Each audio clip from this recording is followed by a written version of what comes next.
El transhumanismo es una ideología que lo que pretende es el mejoramiento del ser humano, ¿no? Mediante las biotecnologías, la nanotecnología, inteligencia artificial, y dividirnos con lo tecnológico, condición humana y tecnología, y aumentar capacidades. Ellos hablan de la superinteligencia, de una superlongevidad, de un superbienestar. Bien, lo que hay que comprobar es si estas predicciones, estas profecías van a ser ciertas y si ese cambio radical en la condición humana se va a producir hacia algo que nos convenga o no.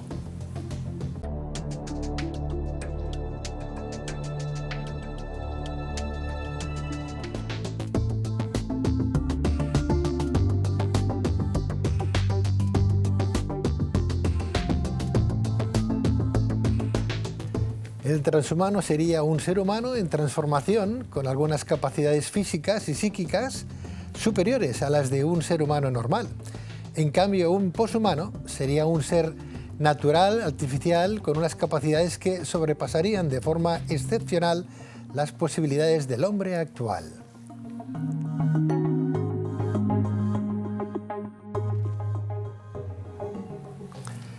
Albert Cortina, abogado, arquitecto, buenas noches. ¿Qué tal? Buenas noches. Qué gusto tenerte en Tierra de Sueños. Bueno, agradecido. Gracias. Hablas de transhumanismo. Exactamente cuando hablamos de transhumanismo estamos hablando de ¿qué concepto? Pues una ideología. De hecho, es la ideología del cambio en la naturaleza del ser humano. Hasta ahora la evolución nos ha hecho como somos, una evolución biológica, cultural, ¿no? Pero las nuevas tecnologías están irrumpiendo de una forma radical en esta etapa de nuestra civilización, de nuestra evolución humana, ¿no? Y el transhumanismo lo que dice es que hay que acelerar estos cambios aprovechando las nuevas tecnologías. ¿Cambios que se van a producir dentro del propio ser humano? Sí. ¿Con biotecnología? Claro, ese es el gran cambio, ¿no? Porque hasta ahora siempre hemos estado utilizando tecnologías, ¿no? Pero son como instrumentos, como prótesis, son herramientas, instrumentos que han estado al servicio del ser humano muchas veces y también para su propia autodestrucción, ¿no? Cuando lo hemos utilizado para conflictos bélicos, etc. Ahora lo que se pretende es introducir esa tecnología en la mente, en el cuerpo del ser humano. Transhumano y poshumano, ¿qué diferencia hay, Albert? Pues transhumano sería un humano en transición. Yo creo que en estos momentos ya estamos en esta fase, ¿no? Los humanos estamos ya empezando a interaccionar y a integrarnos con artefactos tecnológicos, ¿no? Que nos aumentan capacidades cognitivas, con capacidades físicas. Por lo tanto, este transhumano es alguien que va a evolucionar a partir de esas tecnologías aplicadas, como he dicho, a cuerpo y mente, ¿no? Posthumano todavía no sabemos ni lo que va a ser tan radical, nos anuncian ese cambio, ¿no? Esa singularidad tecnológica en las próximas décadas, que tal vez desde un organismo tecnológico emerja una nueva especie posthumana, o bien nuestro hibridaje, nuestro mezclaje con la máquina produzca unos seres humanos y posteriormente transhumanos que no tengan nada que ver con lo que somos hoy. O sea, ¿quieres decir entonces que el ser humano de hoy, dentro de muy pocas décadas, puede ser el robot que hoy conocemos, pero con conciencia? Bueno, eso es lo que nos anuncia el transhumanismo. Yo no soy transhumanista, estudio el fenómeno del transhumanismo, pero sí que nos está anunciando o augurando una nueva especie humana en la que esa máquina, algunos han denominado máquinas incluso espirituales, ¿no? Pueden adquirir conciencia, ¿no? Emergencia a partir de una superinteligencia, de ser conscientes de su autonomía, de ser algo distinto al ser humano. O sea, estas mismas máquinas, nosotros mismos, o otras especies nuevas. Pues va a haber un poco distintas formas de entrar en ese transhumanismo y en ese poshumanismo, ¿no? Desde lo humano y desde la inteligencia artificial. Inteligencia artificial que se hibride con lo biológico, con lo orgánico, es decir, artefactos tecnológicos que utilizan la vida, el organismo humano, biológico, para aumentar sus capacidades artificiales, y al revés, nuestra condición humana natural, biológica, de nuestra vida, digamos, ¿no? Que a partir de esas prótesis inteligentes aplicadas a nuestra mente, sobre todo porque el tema físico, bien, aumentará el rendimiento, ¿no? En las discapacidades, en los atletas, ¿no? Pero el tema enigmático que tenemos que trabajar bien y tener que ver si hay límites y si nos interesa llegar a ello es en la mente humana, ¿no? Ese hibridaje entre lo artificial y lo biológico, orgánico, ¿no? Tenemos que preocuparnos al ver desde el punto de vista moral o ético sobre lo que sobrevendrá a la sociedad, al humanismo en sí, el día de mañana, de aquí a unas décadas. Tenemos que ser ahora conscientes, tenemos que saber, tenemos que ver los cambios que se están produciendo, cambios absolutamente disruptivos, radicales, ¿no? Tenemos que estar conscientes, ¿no? No tenemos que tener miedo. De alguna manera, la civilización, la evolución del ser humano siempre se ha encontrado con estas singularidades, ¿no? Lo que pasa es que son momentos de transición difíciles, son momentos de transición en los que se puede sufrir mucho. El ser humano puede tener grandes perjuicios, ¿no? Por estas nuevas tecnologías que van a reportar cambios en la sociedad importantes. Nuevas tecnologías hoy ya aplicadas dentro del cuerpo del ser humano, por ejemplo, nos pueden implantar un pequeño chip, un microchip en el cerebro y poder llegar a desarrollar 5 idiomas, por ejemplo, en un momento determinado. ¿Eso se está haciendo ya Esto hoy? se está empezando a trabajar, ¿no? De momento, si te fijas, todos ya empezamos a tener los artefactos cada vez más cercanos a nosotros mismos, ¿no? El punto de inflexión, ¿no? Va a ser esos artefactos introducidos en nuestro cuerpo, ¿no? Parece como que todavía la sociedad no estábamos preparados, ¿no? Para esa introducción, ¿no? Por lo tanto, es un buen momento para ver esos límites que comentabas anteriormente, ¿no? ¿Queremos eso? ¿Qué nos puede llevar y comportar esa introducción de tecnología en nosotros mismos? Pues claro, si lo asumimos o no lo asumimos. Si lo asumimos, no lo asumimos. ¿Lo asumiremos? Si vamos a poder decidir sobre si lo queremos o no lo queremos, ¿no? El móvil lo llevamos ya aquí. No me digas, ¿uno podrá tener ese planteamiento? Ahora todavía podemos tener ese planteamiento, ¿no? Tal vez de aquí a unas décadas ya no. Es decir, quien salga de ese planteamiento tal vez quede en la marginalidad, tal vez ya no estará en esa evolución del transhumano, ¿no? Pero ahora sí que podemos pensar si nos conviene todo aquello que podremos hacer. Claro, Albert, tú estás muy avanzado desde el punto de vista de la ciencia, ¿no? En estos temas que hablan de transhumanismo y de lo que nos va a sobrevenir dentro de muy pocas décadas. Es más, en Japón ya se está trabajando con unos robots que dentro de nada a lo mejor están haciendo su función de, pues no sé, de asistentes en el hogar en un momento determinado, en algún que otro hospital y demás, ¿no? Eso lo vamos a vivir, pero claro, lo vamos a vivir ya dentro de nada. Pero claro, cuando hablamos de que a una persona le van a poner una prótesis especial con la que va a poder mover las manos si no tiene manos, como si las tuviera, pero con una fuerza importante en aquellas manos, o le van a poner unas piernas que antes no tenía, o le van a poner un microchip para que el ciego pueda llegar a no a ver como vemos normalmente desde nacimiento, sino verá como podrían ver, pues no sé, por un efecto de ondas de choque, ¿no? Como podía ver pues un ave en un momento determinado, ¿no? Como los murciélagos y compañía, un eco, como una especie de eco, ¿no? Como los delfines, 3/4 de lo mismo, ¿no? Pero teniendo una sensación de la capacidad, de la dimensión que está viviendo. Claro, si eso lo vamos a vivir, lo vamos en pocas décadas, y luego por otra parte vamos a crear robots a los que les vamos a dar, aparte de la inteligencia artificial, una inteligencia emocional casi, y los vamos a equiparar desde el punto de vista ético los unos con los otros, no estaremos perdiendo los papeles, ¿no? Bueno, pues eso es lo que tenemos que debatir ahora, que todavía estamos a tiempo de hacerlo, ¿no? Por un lado, como tú dices, las prótesis inteligentes, la mejora en las discapacidades físicas, mentales, ¿no? del ser humano, ¿no? Bueno, pues todas estas tecnologías están muy bien, ¿no? Son tecnologías que van a favor de las personas. Eso no me preocupa. De hecho, estamos avanzando muchísimo en ello, ¿no? Y está muy bien, ¿no? Pero es que el transhumanismo lo que plantea no es cuando hay una discapacidad, sino en personas sanas.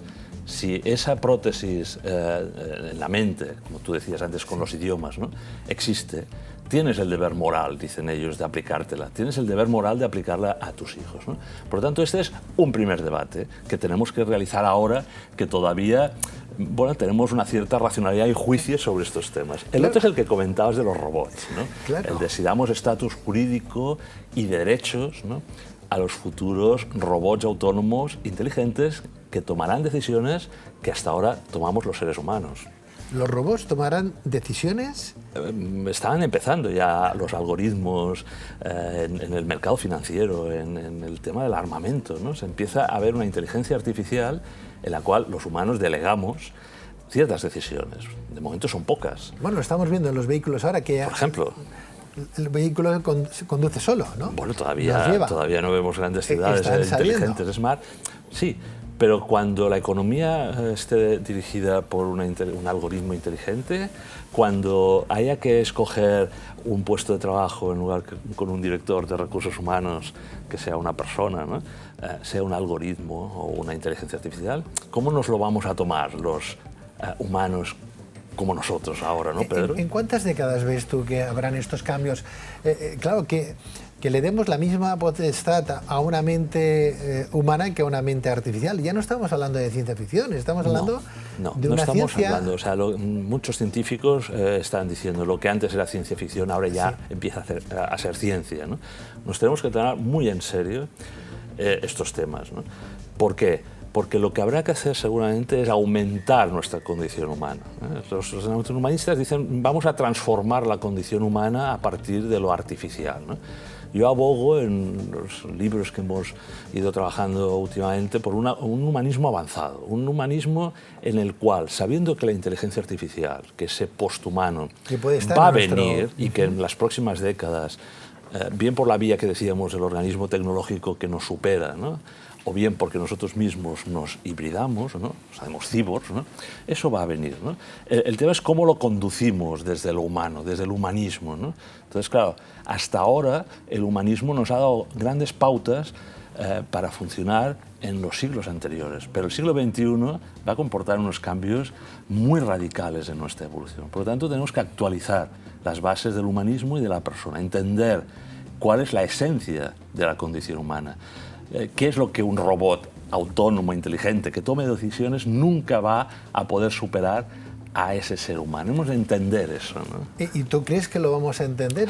¿Tú crees que los científicos no le intentarán dar o llenar de capacidades cognitivas a esa inteligencia artificial? Bueno, no pasa nada. Es decir, lo importante es que no perdamos nuestra condición humana, y hay tradiciones espirituales, visión de pensamiento sapiencial perenne, ¿no?, que nos dice cuáles son las fórmulas, ¿no?, para aumentar esa condición humana, para ser más humanos. ¿Se le puede dar conciencia a ese robot, entonces? Pues veremos, porque hay que saber qué es la conciencia, tenemos que debatir mucho. Y los científicos tampoco saben localizar en nuestro cerebro o en la futura inteligencia artificial funciones de esa inteligencia, ¿no?, áreas de nuestro cerebro donde hay parte de esa inteligencia, ¿no? Pero la conciencia es otra cosa, todavía no es medible, no se pesa, no es experimental, no es empírico. La ciencia empírica, racional, de la que estamos acostumbrados a dirigir estos procesos tecnológicos, no sabe lo que es la conciencia. Alberto, cualquier papá o mamá de familia que nos esté viendo, o cualquier médico, cualquier persona que diga, no, es que yo quiero desarrollar mis potenciales, mis facultades, ¿no?, mis dones, ¿no?, sí, aún más, ¿no? O bien, mi hijo pues, ¿no?, está un poco mermado en estas localizaciones, y quiero que con 4 o con 5 años tenga 4 o 5 idiomas, ¿no? Quiero que mi hijo, además, sabiendo que puedo elegir, tenga una visión muchísimo más perfecta, tenga más capacidades cognitivas y de memoria. Con pequeños chips y pequeños arreglos, la ciencia me lo va a dar, lo puedo elegir y se lo puedo aplicar. ¿No estaremos creando más que niños o seres inteligentes robots el día de mañana? Pues eso es un gran debate para el mundo de la enseñanza y de la educación, ¿no? Vamos a querer construir y diseñar niños robot, en lo cual vemos a ese niño como un mecano, ¿no?, y un diseño artificial de piezas en el que, bueno, voy a introducir idiomas. O vamos a construir personas, vamos a educar personas felices, ¿no?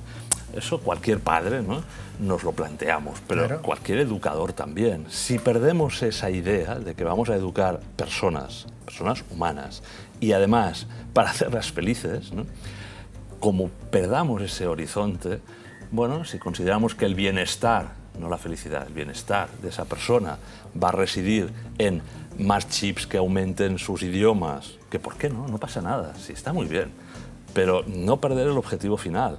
O sea, se pueden ser superdotado, natural, no artificial, y ser una persona absolutamente infeliz, con una inteligencia emocional cero, ¿no?, y a lo mejor ser un superdotado en idiomas o un superdotado en música, ¿no? Claro, pero puestos ahí, nos encontramos en una pequeña disyuntiva o una gran disyuntiva, porque lo que estamos haciendo entonces con el ser humano es intentar que sea un aparato artificial.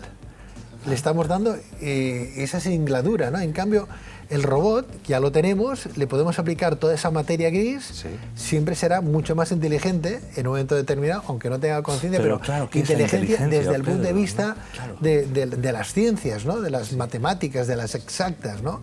Sí. Claro, entonces, si se le da más brío a un robot, por ejemplo, ya lo tenemos. ¿Para qué convertir a un ser humano en robot? Pero es que la persona, como tú sabes, tiene múltiples dimensiones, ¿no?, múltiples inteligencias, ¿no?, las inteligencias múltiples en las que se ha hablado tanto, ¿no?, la racional, la emotiva, y hay una muy importante, ¿no?, que es la inteligencia espiritual, que tal vez conecte con el tema de la conciencia que tú comentabas, seguro que conecta con el tema de la trascendencia, del alma inmortal, de algo que no vamos a poder reproducir nunca en un robot, ¿no?, desde mi punto de vista. Por lo tanto, sí, bien, o sea, podemos tener un robot que nos supere en lógica racional, que sepa calcular muchísimo mejor que nosotros, que tenga más fuerza, seguro, ya existen, ¿no? Ya lo tenemos.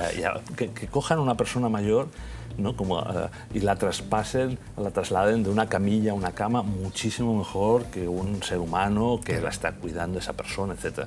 Seguro. Pero, y la calidez del ser humano y esa cualidad humana que le da algo especial, ¿no?, que es el corazón más que el cerebro, ¿no? Es decir, esa visión que no es solo emocional, ¿eh? Cuando hablo de corazón no hablo simplemente de nuestras emociones, que también, ¿no?, pero racionalidad, emotividad y trascendencia, eso que nos da el alma inmortal, ese misterio que continúa siendo el ser humano, yo creo que no lo vamos a poder reproducir. Nosotros seríamos dioses, ¿no? Y el transhumanismo tal vez lo que pretenda es ser Dios, ¿no?, o que seamos como dioses. Yo no participo de esa visión. Es curioso porque, claro, queremos tener tantas capacidades que al final a lo mejor sí que se nos puede escapar de las manos el querer tener tantas capacidades y dejar y perder de vista el norte humano, ¿no? Claro. Hablas de esa conciencia que nunca tendrá un robot, ¿no?, ese alma que nunca tendrá un robot desde el punto de vista espiritual, pero claro, si nos hacemos más inteligentes, si desde pequeñitos ya tenemos tantos idiomas, podemos tener tantas matemáticas en la cabeza, no solamente podremos tener con 6, 7, 8 años pues un concepto del álgebra, de la aritmética, etcétera, extra singular, como si fuéramos grandes catedráticos teniendo 6, 7, 8 años, y uno piensa, bueno, ¿qué formación humana, intelectual podremos llegar a tener de aquí 100 años, por decir, no sé si antes o después? Porque como nos auguran una superlongevidad, que es el otro elemento del transhumanismo, ¿no?, 130 años, 150, ¿no?, habrá que plantearse las vidas en esos periodos largos, ¿no? Yo, en el concepto de humanismo avanzado, que sabes que estoy desarrollando, la idea clave es centrarse en la interioridad del ser humano, ¿no?, más que en la exterioridad. Todos estos artilugios, todas estas prótesis, incluso mentales, ¿no?, incluso conectar unas neuronas artificiales con las naturales, ¿no?, el genoma, etcétera, no deja de formar parte de un aspecto exterior del ser humano, ¿no? Las grandes tradiciones espirituales lo que nos dicen es que nos tenemos que centrar en esa interioridad, ese espacio misterioso, que no es un espacio, es algo ahí que tenemos que lo definen mejor, ¿no?, los maestros espirituales, ¿no? Ese es el gran reto en las sociedades biotecnológicas, ¿no? Porque aunque yo tenga unos chips implantados, tenga unas prótesis que me permitan ese aumento de capacidades, si esa interioridad la pierdo, sí que será un robot. Claro. Si esa interioridad la aumento, igual que estoy aumentando otras capacidades, tal vez esa nueva generación de seres humanos alcanzará una cierta perfección respecto a la anterior. Y fíjate que la evolución es eso, ¿no? El proyecto humano se va perfeccionando en un concepto holístico, global, no solo en un aspecto evolución concreto, ¿no? o involución, ¿no? O involución, o ese involución. es el peligro. Ese es el peligro, entonces. Que sí. no sepamos entender lo que es el ser humano y queramos cambiarlo. O queramos coger un organismo tecnológico y reproducir al ser humano, ser Dios, ¿no? Pues ni una cosa ni la otra nos puede llevar, efectivamente, una cosa y la otra a la involución. O sea, lo que vemos hoy en esas películas que hablan de ciencia ficción, donde al parecer pues, los robots nos superan e incluso se les dota de alma y de corazón, y aparte de la vida, como si fueran seres humanos, ¿esto puede llegar a ocurrir en...? Bueno, veremos. O sea, ¿a ti te da miedo ese concepto, esa singularidad o no? Esta singularidad de las próximas décadas no debería darnos miedo, ¿no? O sea, vamos a tener que saber conducir ese nuevo cambio tecnológico, ¿no? Esa nueva sociedad biotecnológica, siempre que profundicemos en ser más humanos. Ahora, si me preguntas para de aquí un siglo, 2 siglos, no sé, no te puedo... No puedo dar respuesta, ¿no? Tenemos unas décadas por delante en las que efectivamente la llamada cuarta revolución digital o revolución de la inteligencia, bueno, como quieras llamarla, efectivamente va a cambiar radicalmente, como cada una de esas revoluciones industriales, ¿no? La sociedad, las leyes, los valores y la ética, va a cambiar todo nuestro concepto de entorno, ¿no? Pero las preguntas esenciales, el tema de qué es el ser humano, para qué estamos aquí, cuál es el sentido de nuestra vida, qué nos hace seres humanos, van a volver a ser iguales en el siglo XXI, seguramente en el siglo XXII. Y si tenemos suerte y no nos autodestruimos nosotros mismos, pues por más siglos, ¿no? ¿A ti no te da miedo nada de lo que estamos viviendo ni hablando? Más que no darme miedo, quiero tener una actitud de esperanza. Es decir, sé que nos podemos autodestruir, sé que lo podemos hacer mal, sé que podemos, como en el siglo XX, ¿no? Hemos tenido 2 guerras mundiales, por tanto, la evolución, el progreso tecnológico, el progreso cultural, se produjo en un contexto de civilización culto, con un nivel educativo en pueblos como el alemán muy importante, grandes filósofos, grandes científicos, y a pesar de todo, la estupidez humana nos llevó a una Primera y una Segunda Guerra Mundial, a unos inventos tecnológicos, ¿no? Como la bomba atómica, etcétera, que nos podían haber llevado a la autodestrucción. En este momento, igual que en otros siglos, estamos exactamente igual, con la diferencia que esas tecnologías cada vez se hacen más sofisticadas y más peligrosas. El otro día leía sobre un tema de genética y, claro, no todo está descubierto, se van descubriendo y hay nuevos avatares, ¿no? Sí. Que dentro de nuestra genética en sí hay como otro ADN escondido, ¿no? Es como aquel que está leyendo una novela y después de la 4ª palabra uno empieza a leer como si fuera la primera, y es como si en el mismo libro hubieran 2 libros escritos, ¿no? Con lo cual, claro, si hoy la genética está descubriendo que dentro de nuestro mismo ADN hay otro ADN, nos falta muchísimo todavía por investigar y por tratar. Fíjate que los científicos más honestos, más humildes, ¿no? Entienden que cada descubrimiento que hacen sobre el ser humano, sobre la naturaleza, sobre el cosmos, les conduce a otro misterio, ¿no? O sea, descubren una faceta del ADN o del universo, ¿no? Y se les abre una inmensidad de preguntas, de interrogantes, de misterio, claro, impresionante. Entonces, la ciencia más responsable, la ciencia más humilde, más consciente, yo creo que entiende que es mayor el misterio que lo que nosotros podemos controlar y dominar como seres humanos. No dejamos de ser criaturas. ¿No? Y lo importante, además, si no perdemos ese horizonte, ¿no? De la moral, de la ética, de donde nos encontramos, porque, claro, al fin y al cabo, nos regimos un poco en base a esos postulados, Albert. Bueno, la civilización, cuando hemos entrado en periodos de civilización, es precisamente porque hemos estado en el mundo de una determinada manera, que es de lo que trata la ética, de cómo estamos en el mundo y de cómo nos relacionamos entre nosotros mismos, y después viene la ley, ¿no? Pero sí que hay unos valores, ¿no?, en los cuales, de convivencia, de estar en el mundo, en la realidad, que la ética, desde una posición, yo creo que transversal, no hace falta ser solo cristiano, solo budista, agnóstico. O sea, hay unos principios, ¿no?, algunos han denominado ley natural, los aspectos más universales, éticos, ¿no?, una ética universal del ser humano, que están inscritos en nuestro corazón, ¿no?, están inscritos en nuestra conciencia. Sabemos realmente lo que nos conviene, lo bueno, lo que nos hace felices, ¿no? Otra cosa es que nosotros mismos, o con los artilugios que estamos inventando, ¿no?, tecnológicos, lo vayamos tapando, lo vayamos ocultando, nos engañemos a nosotros mismos, ¿no? El sabio equilibrio es seguir utilizando unas tecnologías que nos hagan progresar y, repito, que continuemos siendo más personas y más humanos. Este es el gran dilema, ¿no? Que no perdamos de vista el horizonte, no. Albert, sí. y ojalá ese transhumanismo nos traiga un avance tecnológico no solamente en beneficio del ser humano en sí, en toda su idiosincrasia, sino también ese punto de decir, caramba, estoy hacia un camino que lo que me va a aportar es no solamente una vida más longeva y con mejor calidad de vida, mayor calidad de vida, sino además una esperanza de vida para los míos, pues mucho más interesante que a día de hoy, sin perder de vista el punto de vista espiritual, ¿no?, que tanto nos preocupa, ¿no? Fíjate que eso se va a ganar si colidera este proceso las humanidades y las ciencias, no solo la ciencia, y además, como tú has dicho, si tenemos una visión trascendente, espiritual, de nuestra realidad y del ser humano. Pues Alberto Cortina, muchísimas gracias por venir a Tierra de Sueños. Muchísimas gracias a ti, Pedro. Un placer. Gracias, buenas noches. Buenas noches.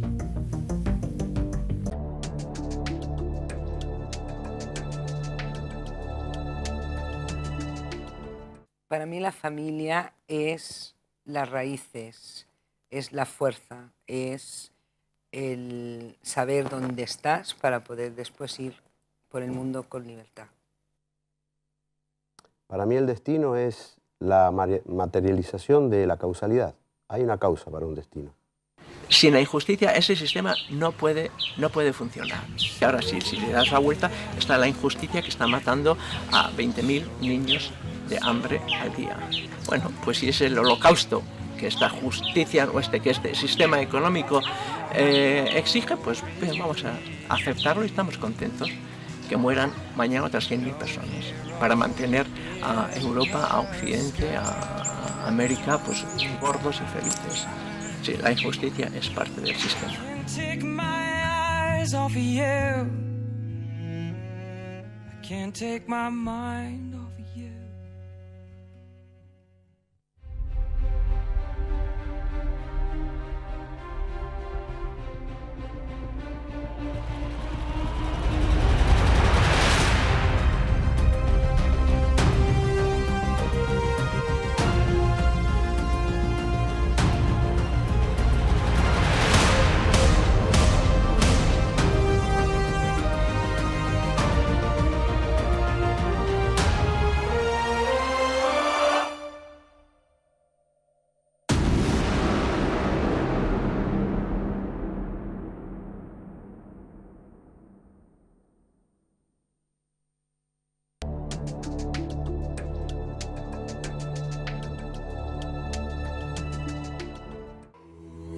El Dharma, en el budismo, tiene que ver especialmente con lo que se considera la doctrina, la ley natural o la doctrina que el Buda expuso, llegando a su estado espiritual máximo. Es una palabra que viene del sánscrito y tiene que ver especialmente con tres aspectos fundamentales de la doctrina del Buda. Una de ellas es el Vinaya, que es todas las reglas de convivencia monástica que podía haber en su época. La otra son los sutras, que es todo el contenido concreto de todas las enseñanzas que el Buda dio hace ya 2500 años aproximadamente. Y la tercera parte sería el Abhidharma, que son todos los comentarios de los sabios posteriores al Buda que estuvieron comentando tanto las reglas correspondientes y también la doctrina. El Dharma, pues, en el budismo tiene que ver y es en sí la exposición de un sendero, un camino, la doctrina del Buda.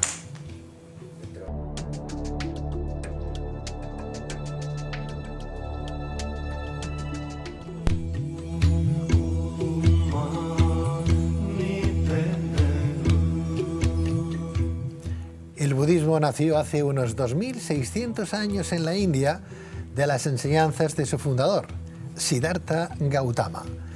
Hoy por hoy el budismo es la gran filosofía de Asia porque su práctica ha logrado expandirse a la totalidad de sus países.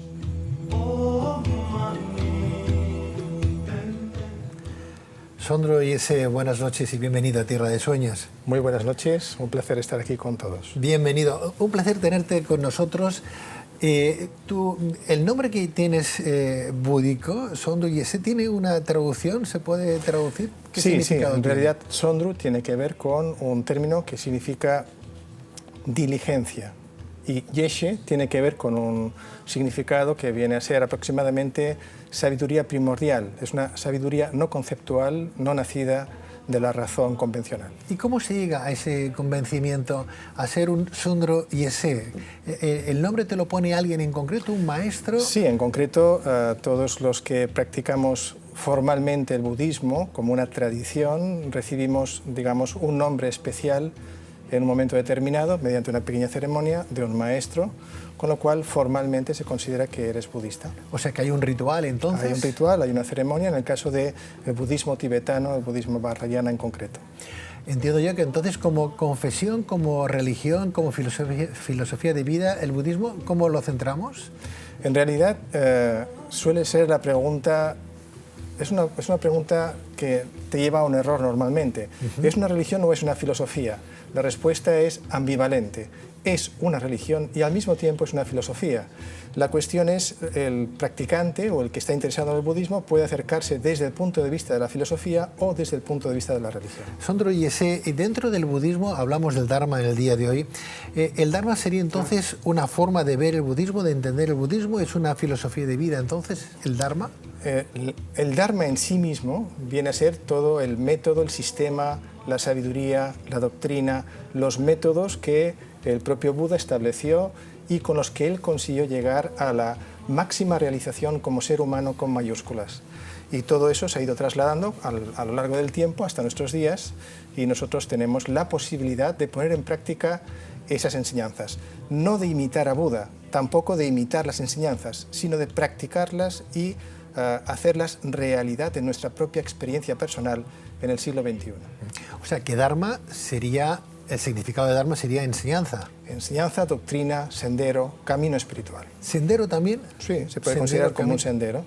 Es decir, la propia doctrina budista, con todos sus contenidos, es un sendero de método que te lleva a lo que llamamos la iluminación. ¿Ese método le llegó a Siddhartha Gautama hace 2600 años entonces? Él, más que llegarle externamente, lo que hizo fue un camino propio.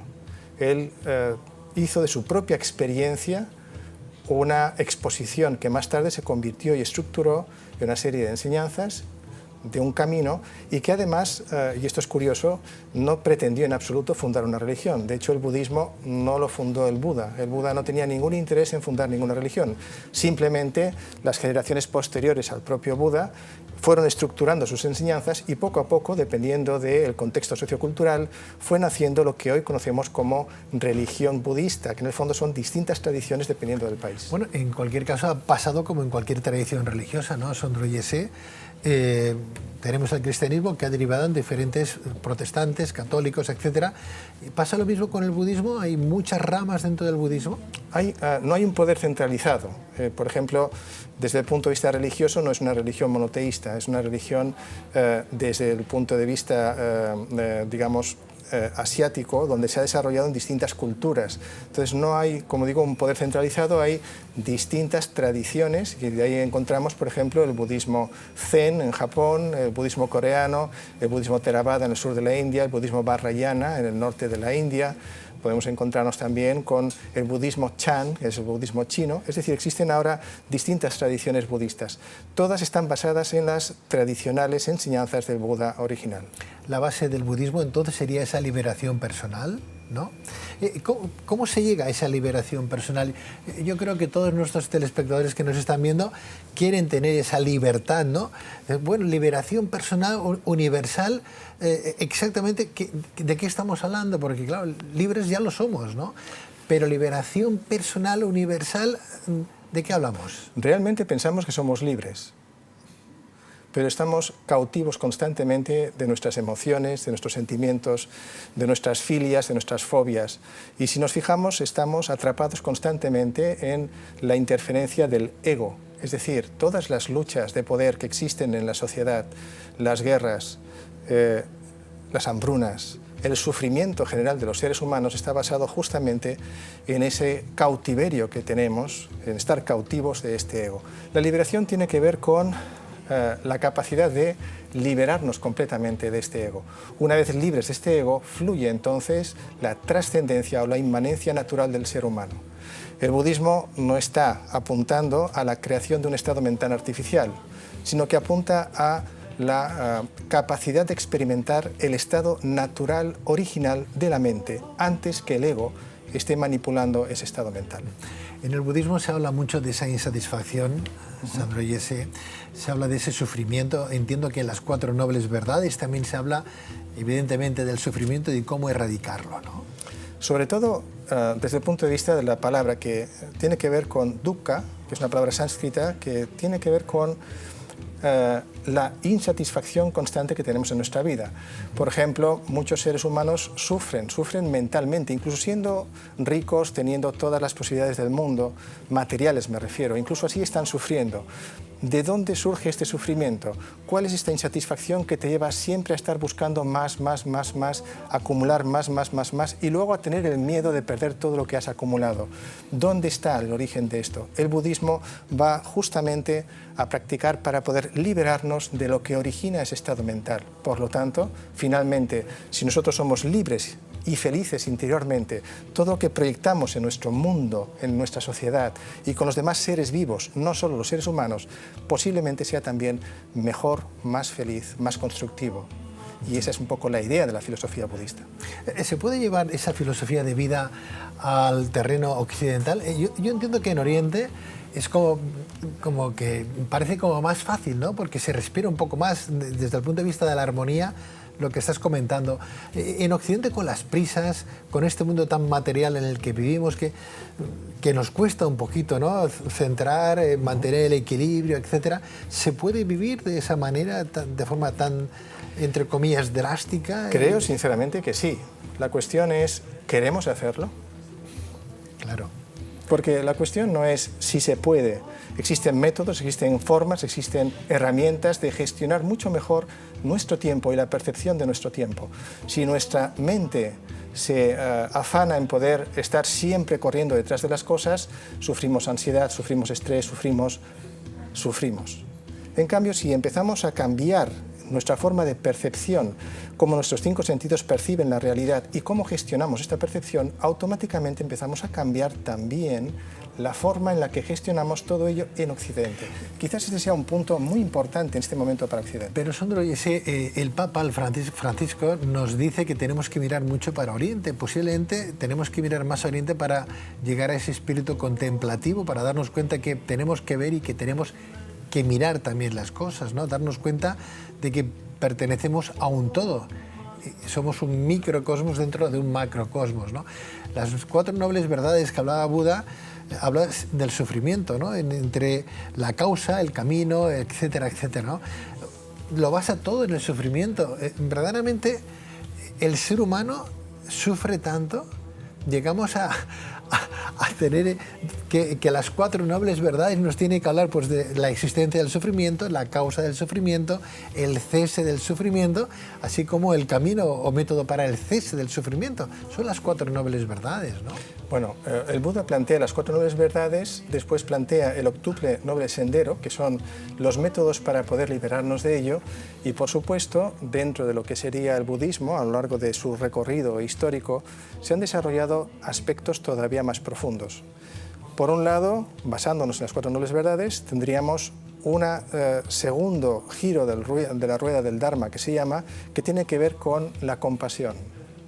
Y el tercer giro de la rueda del Dharma tiene que ver con sunyata o la vacuidad, que no tiene nada que ver con el vacío, ni con el nihilismo. Es un concepto extraordinariamente eficaz para poder liberarnos del originador de las emociones perturbadoras, es decir, del ego que manipula y que interpreta lo que los sentidos experimentan constantemente. Tenemos un método, no solo es el sufrimiento, lo que sí apunta a que si conseguimos liberarnos del ego, de la ignorancia esencial en la cual estamos inmersos todos, a partir de ahí surge entonces la ausencia de sufrimiento. Es decir, la cuarta noble verdad tiene que ver con el método, es decir, el Dharma. El Dharma es la doctrina o el método para conseguir liberarnos. La enseñanza. Hablas de ese vacío en un momento determinado. Había el gran discípulo que le preguntaba al gran maestro, porque era el más aventajado, le decía, maestro, ¿cómo puedo llenar esta taza de café? Y el maestro le decía, simplemente vaciando la taza de té y enterrar el café. ¿Pasa lo mismo con nuestra mente? En gran medida sí. Por ejemplo, en Occidente tenemos una gran tendencia a estar girando constantemente, como si fuera en la superficie de una esfera, a través de conceptos, ideas, razones, ideologías, doctrinas, políticas, sistemas, métodos. Y siempre estamos dando vueltas. Si nos fijamos en una esfera tridimensional, nos daremos cuenta que en la superficie podemos estar eternamente dando vueltas. Y sin embargo, nunca daremos un solo paso, ni nos moveremos un centímetro hacia el centro de la esfera. En el budismo se plantea no estar dando vueltas por la superficie, sino viajar al centro. Y el centro tiene que ver con la capacidad de deconstrucción de todo lo que creemos que nos da la seguridad y que sin embargo nos ata mucho más al concepto equivocado del ego y a la manipulación que el ego tiene de las emociones y también de los conceptos y de las ideas. Bueno, es que el ego entonces en definitiva es lo que nos mueve, Sandro Yessé, ¿no? De forma convencional nos mueve y no es en absoluto un enemigo a batir. No estamos diciendo que el ego sea una especie de cosa mala que tenemos que eliminar, en absoluto. Lo que estoy diciendo es que ya que nos mueve el ego y estamos sujetos a esa insatisfacción o sufrimiento constante, con independencia de nuestro estatus social o no de nuestro género, cuando nos damos cuenta que con independencia de cualquier civilización o época, todos los seres humanos están sujetos a ese sufrimiento, tenemos que empezar a cuestionar cuál es el origen del ego, cómo se construye, de qué depende y si existe algo sustancialmente más importante y esencial que el propio ego. A eso apunta el budismo. El Buda decía que no realices acción dañina alguna. ¿A qué se refiere exactamente? ¿Solamente a los seres humanos o hablaba también de todos los seres vivos del planeta? Correcto, a todos los seres vivos. Y de hecho es curioso como hoy en día hablamos mucho de la ecología y del sistema planetario y del respeto a los seres vivos y sin embargo pues en la filosofía budista ya se plantea, ¿no?, ese respeto absoluto hacia todos los seres vivientes y ese respeto tiene que ver con la interacción respetuosa hacia todos los seres vivientes, a no considerar al hombre como el centro del universo. Una visión demasiado egocéntrica del hombre como centro del universo nos puede llevar, y nos está llevando de hecho, a situaciones muy perjudiciales para el planeta y todos somos conscientes de ello. Porque, claro, desde ese punto de vista, si hablamos de la transmigración de las almas, el ser humano, su alma, esa envoltura que tenemos, ¿no?, que algunos le dan el campo aural, etcétera, etcétera, dentro del budismo existe un alma, ¿no? ¿El alma trasciende, no trasciende? ¿Dónde va si es que tenemos alma? Porque existen reencarnaciones dentro del budismo. El concepto de alma es un concepto más de la religión cristiana, católica o monoteístas. En el budismo no existe el término alma desde el punto de vista de una individualidad que está transmigrando de una vida a otra. Esto ocurre también en el hinduismo.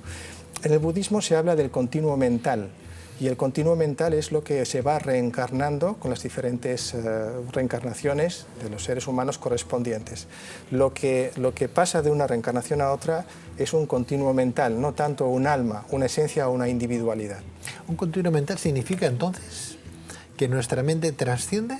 La mente trasciende a nuestro cuerpo, las causas y condiciones de nuestro cuerpo actual. Llega un momento en el que el karma ha madurado completamente, eso se le considera la muerte física, y a partir de ahí existe una maduración del karma, de todas las emociones, de todo lo que hemos pensado, imaginado, sentido, de todo lo que hemos vivido. Esas experiencias trascienden al cuerpo humano que ya ha llegado a su fin y crean una tendencia, una dinámica, un continuo que se considera que lo que hace es manifestarse a través de otro nacimiento. A eso se le llama entonces la reencarnación, desde el punto de vista muy general del budismo. Es un tema muy amplio por eso y muy complejo, porque además cada tradición budista después lo puede plantear con muchos matices. En el budismo se habla de karma, se habla de dharma. Dharma, ya lo tenemos claro, es la enseñanza, ¿no?, que venimos adquiriendo. ¿Somos conscientes de que ese dharma lo estamos adquiriendo o no? Muchas veces no somos conscientes del karma. Karma, desde un punto de vista muy simple, es ley de causa y efecto. Toda causa origina un efecto. Es decir, si yo pienso algo o imagino algo, lo que yo pienso o imagino origina un efecto. Puede ser incluso una inspiración que me haga descubrir un medicamento que permita al mismo tiempo curar a muchos seres vivos. Lo que yo hablo tiene una consecuencia y lo que yo hago físicamente tiene una consecuencia. Por lo tanto, se establece una causa y efecto a través de cuerpo, palabra, mente, lo que imaginamos o pensamos, lo que hablamos y lo que hacemos. Y esto es lo que origina nuestro estado actual. Si queremos un futuro personal o colectivo mejor, es una cuestión de poder verificar mejor qué pensamos, qué sentimos, qué hablamos y qué hacemos. En base a lo que pensemos, sintamos, hablemos y hagamos, en base a eso podremos entonces construir una consecuencia kármica mejor. Entonces somos lo que pensamos. Somos lo que decimos, lo que hacemos, lo que pensamos, lo que sentimos. Karma, dharma, una enseñanza que hoy estamos dando a todos nuestros telespectadores. Es importante saber exactamente dónde estamos, porque tenemos unas enseñanzas. En cualquier caso, cuando esa mente se transmuta y va de un cuerpo a otro cuerpo en un momento determinado, ¿somos conscientes, o sea, desde el punto de vista cognitivo, de quiénes fuimos en una vida anterior? Lo digo porque muchas veces buscando, pues no sé, un lama que falleció y demás, se le hacen muchas preguntas a ciertos niños creyendo que son la reencarnación de aquel lama en un momento determinado, ¿no? Sí. ¿Por qué no somos conscientes de una vida anterior? Muchas veces lo que ocurre es que tenemos lo que llamamos una gran cantidad de velos en nuestra mente. Nuestra propia ignorancia, nuestras emociones perturbadoras originan una inestabilidad e incapacidad de poder percibir el continuo mental más allá de nuestra propia muerte. Ocurre algo parecido como cuando soñamos. Muchas personas no recuerdan los sueños o les cuesta recordar los sueños y hay otras que sí que lo recuerdan. Esto es de una manera natural.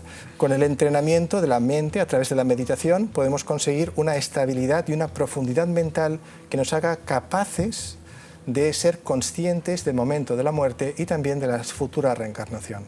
En el caso del budismo Vajrayana, en este caso, grandes maestros que mueren y antes de morir dejan escrito en un papel la fecha, el lugar, la hora, la familia, todo perfectamente dicho de su próxima reencarnación. Entonces sus alumnos que sobreviven a la muerte del maestro van buscando hasta que, según las indicaciones del maestro, encuentran un nacimiento, el día, la hora, la familia, el lugar correspondiente. Se le hace una serie de pruebas para verificar también si esa nueva reencarnación reconoce objetos que han sido mezclados del antiguo maestro con objetos de otros maestros, y si a través de esas pruebas se verifica que los escoge de forma adecuada y no se equivoca, más o menos da la idea que el continuo mental del maestro ya está reencarnado en esa nueva vida. Desde luego, lo que está claro es que destruyendo la ignorancia, Sandro Jesse, vamos a ser más felices y vamos a decirle adiós al sufrimiento. Pero ¿cómo destruimos esa ignorancia? ¿Cómo aprendemos? Dicen que el ser humano es el único animal, y con perdón, que tropieza 2 veces con la misma piedra. Muchas, hasta 3 veces. Muchas, sí, claro. Solo tiene que fijarse dónde están las piedras, ¿verdad? Claro, lo fácil que es, ¿no? Eso quiere decir, pero tropezamos sobre todo, primero porque estamos inmersos en un sistema de pensamiento y en un sistema social, cultural, donde la introspección está como dejada de lado. Estamos demasiado mediatizados por lo rápido, lo inmediato, el fast food. Todo tiene que ser rápido, tengo que dar un botón y conseguirlo. Nos están alejando de los métodos, las formas y los enfoques que buscan una introspección de la atención consciente. Si nosotros nos entrenáramos más de pequeños en la atención consciente, en ser capaces de tener una introspección mejor respecto a nuestros funcionamientos mentales, a partir de ahí podríamos empezar, y eso es un entrenamiento en el budismo, a transformar nuestra vida y transformar también nuestro entorno. ¿Quién no quiere encontrar esa ciudad mítica, ¿no? Ese Shambhala, ¿no?, en nuestro corazón, como dirían pues tanto los templarios como los alquimistas, ¿no? Que dirían, vamos a transformar el plomo en oro, ¿no? Vamos a intentar cambiar nuestros pensamientos para que se conviertan en obras buenas y positivas, donde ese Dharma, esas enseñanzas que hoy hemos aprendido contigo, pueda pues ayudarnos a decirle adiós al sufrimiento, ¿no? Gracias a que hemos dicho adiós a la ignorancia, ¿no? Karma, Dharma, temas que tienen que ver mucho con nuestra migración también mental, que no de las almas, desde el punto de vista búdico. Vamos no solamente a encontrar ese Shambhala, sino a buscar ese nirvana también en nuestro interior. Podemos llegar al convencimiento de que podemos transformarnos en este mundo tan rápido. ¿De verdad vamos a conseguirlo? ¿Podemos? Tan rápido quizás no, pero toda revolución real empieza por uno mismo. Por lo tanto, sería muy interesante que, sin excusarnos en todo va muy mal y conozco todas las cosas que van mal, en vez de quedar fijada nuestra atención solo en lo malo, empecemos a fijarnos en lo mejor que tenemos en nosotros mismos y primero, antes de querer cambiar al de al lado, empecemos a cambiarnos a nosotros mismos. Primero esto, sería interesante. Si nosotros personalmente llegamos a un estado de paz y de serenidad más o menos estable, quien esté a nuestro alrededor, nuestra familia, amigos, conocidos, tendrán y se implicarán de alguna manera de esta paz o de esta tranquilidad, de esta serenidad, de este autoconocimiento que uno tiene. Pero fijémonos en una cosa solamente y es muy breve. Es muy importante dónde focalizamos nuestra atención consciente. Si nuestra atención se focaliza en las cosas constructivas, buenas, positivas, que ayudan, que construyen, que aportan, automáticamente nos implicamos en ello de forma más eficiente y eficaz. Si nuestra atención se va solo por las malas noticias, las cosas negativas que existen igualmente, entonces también nosotros nos vamos a debilitar. La cuestión no es negar lo negativo, la cuestión es reforzar nuestra forma de ser y de vivir en lo positivo para ayudar a transformar lo negativo. Pero para eso hay que estar muy ojo a visor, ¿no? Ver muy atento. Y mirar muy atento. Atención, atención y atención. Sandro Giese, muchísimas gracias. Gracias a vosotros por también. Estar en Tierra de Sueños hasta cuando tú quieras. Gracias, un placer también. Igualmente, buenas noches. Buenas noches.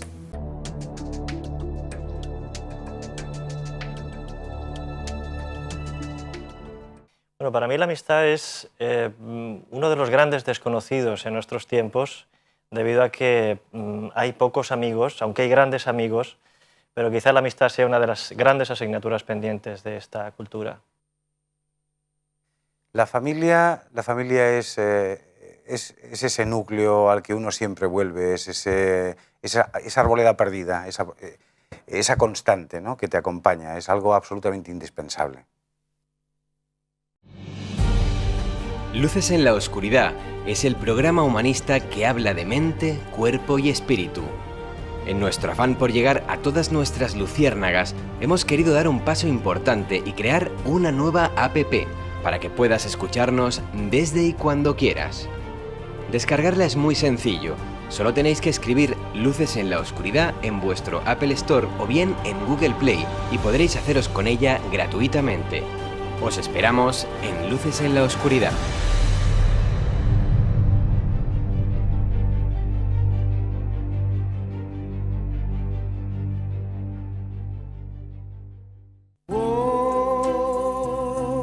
Del libro Los 5 lenguajes del amor de Gary Chapman se han impreso más de 10 millones de ejemplares desde que se publicó en 1992. Y es que el amor y el corazón siempre van unidos. Por eso, El lenguaje del corazón, de Pedro Riba, de la editorial Zenit del Grupo Planeta, desea llegar hoy a todos aquellos que quieran entender mejor su corazón y sus relaciones sentimentales, descubriendo las claves esenciales de las relaciones afectivas. Con El lenguaje del corazón, de Pedro Riba, sabremos cómo amamos, cómo nos aman, cómo encontrar a nuestro verdadero amor, cómo conseguir la ansiada felicidad con nuestra pareja, o bien cómo renovar la relación que tenemos. ¿Te gustaría disfrutar de una lámpara maravillosa para ser feliz y conocer el lenguaje del corazón? ¿Te atreves a abrirla? Un libro práctico para vivir la plenitud del amor. El lenguaje del corazón, de Pedro Riba, de la editorial Zenit, Grupo Planeta.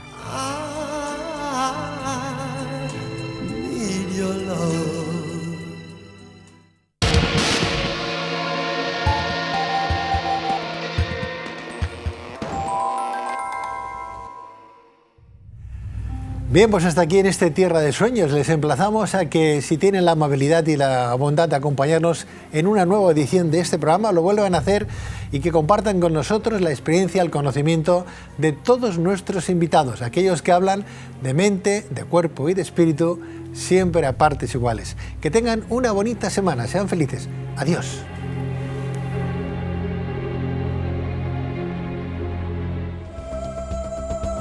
Hoy descubriste un mundo de sensaciones, de riqueza espiritual y de contenido social y humano. Hoy, más que nunca, te sientes fuerte para alcanzar tus metas y objetivos que te propusiste. Hoy, has descubierto herramientas para tu crecimiento interior, tu calidad de vida y tu conocimiento del mundo real y onírico. Cierra puertas, abre caminos, sigue el viento y deja el sol a tu espalda. Tierra de Sueños.